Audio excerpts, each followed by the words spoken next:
How old is the universe? In a breaking news story I saw last week on the national news, it said that a new study suggests that the universe is 26.7 billion years old, not 13.8 billion years old, as scientists have thought for many decades now. This new study was authored by a physicist named Rajendra Gupta, and some of what he is doing is based on new data that's coming in from the Webb telescope. But he's also trying to deal with or answer some questions that have puzzled physicists for many years now. For example, physicists have noticed, and this has only been reaffirmed with new images from the Webb telescope, that there are many galaxies that appear early but also fully grown up.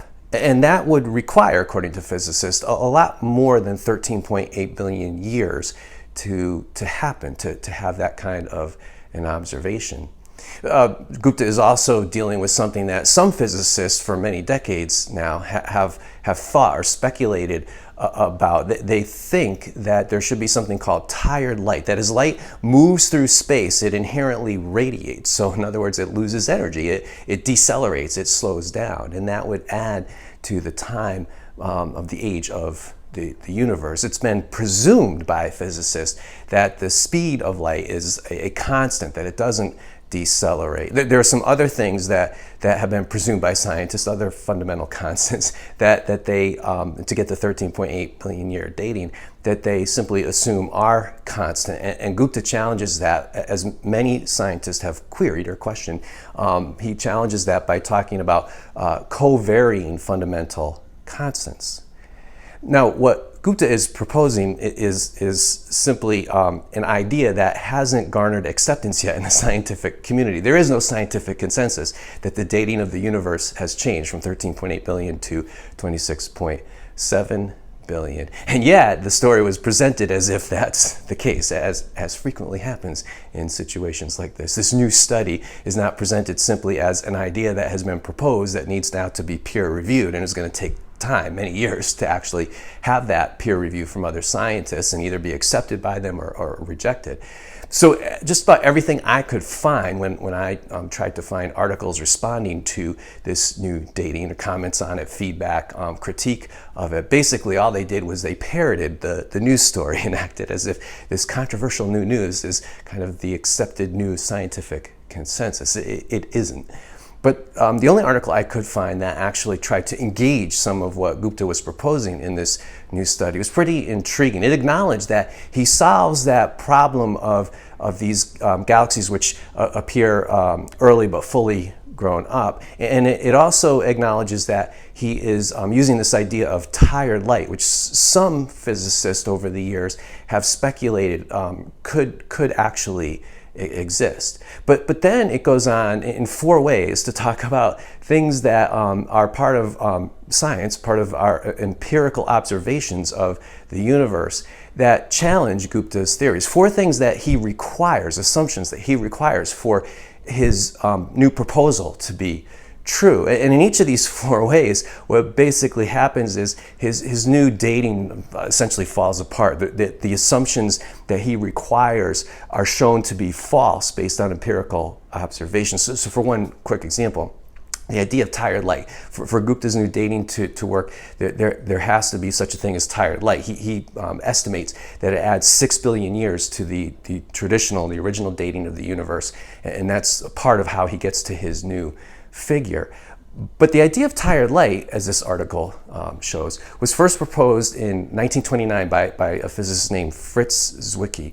But Zwicky himself, the proponent of tired light, admitted that what basically everybody else who heard his idea also agreed with in the scientific community, admitted that the idea of tired light is kind of like DOA, dead on arrival, because if there was such a thing as tired light, then in our observations of the universe, the objects that are further away would be blurrier than they actually are. So we have observations, including most recent observations from the Webb telescope, that show that they aren't blurrier as tired light would require. And therefore, the idea that light decelerates, that it inherently radiates and therefore loses energy and therefore decelerates as it passes through space to the observer, that idea has been shown through observation to be false.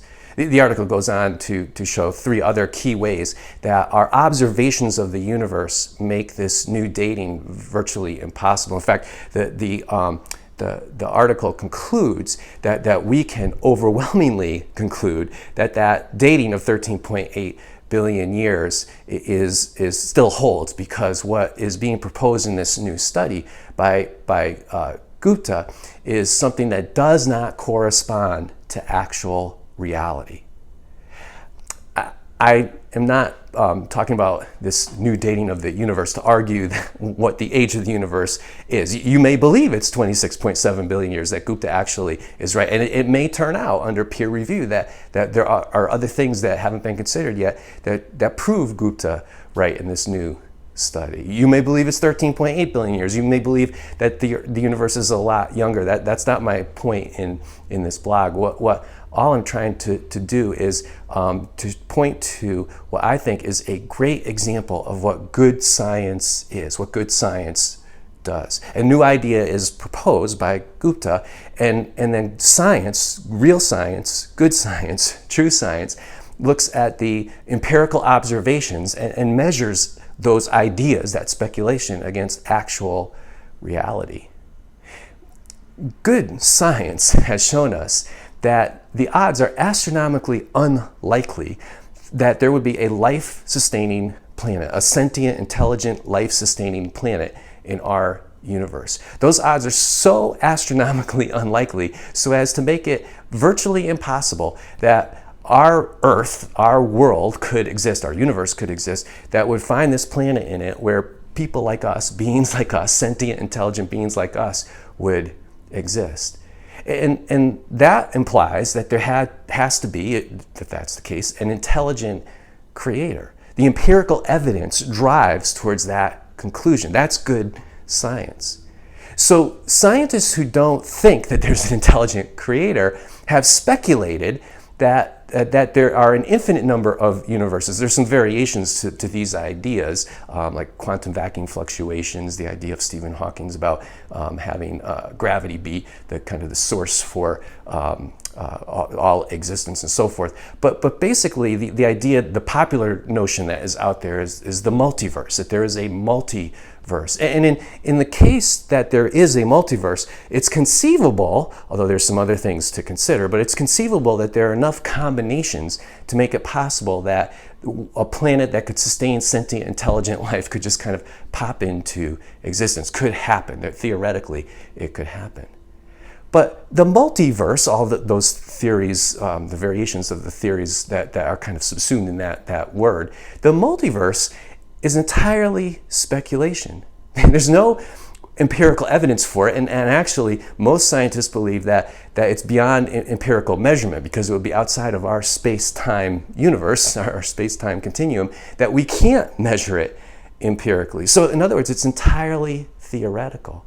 What the multiverse depends on, largely, in this theoretical suggestion that scientists make about it, what it depends on is string theory, which you probably have heard of. And not to get too technical, but from what I understand, because I don't understand this completely myself, but it depends on whether or not there are 10 dimensions or 11 dimensions, and that gets argued about, gets parsed in science. But string theory also is kind of a mathematical abstraction. It may never be able to be empirically proven. We may be able to, but they're different means and kind of indirectly. But it may not and probably cannot be proven empirically. And that means that the whole idea of the multiverse is theoretical. The universe that we have as we experience it, as it's empirically observed, which is the essence of science, taking things that are theoretical, taking intuitions and guesses and seeing if they bear out in actual reality, that points to an intelligent creator. And so a respected physicist, eminent physicist, Leonard Susskind has admitted that if it was shown that string theory doesn't pan out, it puts those physicists who believe in a multiverse in a very awkward position, because then they have to deal with the empirical observed reality. There's no out. There's no way of suggesting any alternative, and that clearly points to an intelligent creator. In other words, good science points to theism, to the reality of a God. So, did you hear about this new dating of the universe? It's 26.7 billion years old. If you did, I'd love to hear your reaction to that. And if not, how old do you think the universe is? What do you think the best science suggests about the age of the universe? And then, more importantly, what do you think the best science suggests about the reality of God? I'd love to hear your thoughts. You can go to the Contact EJ page of the Raising Jesus website and leave them there. I look forward to hearing from you.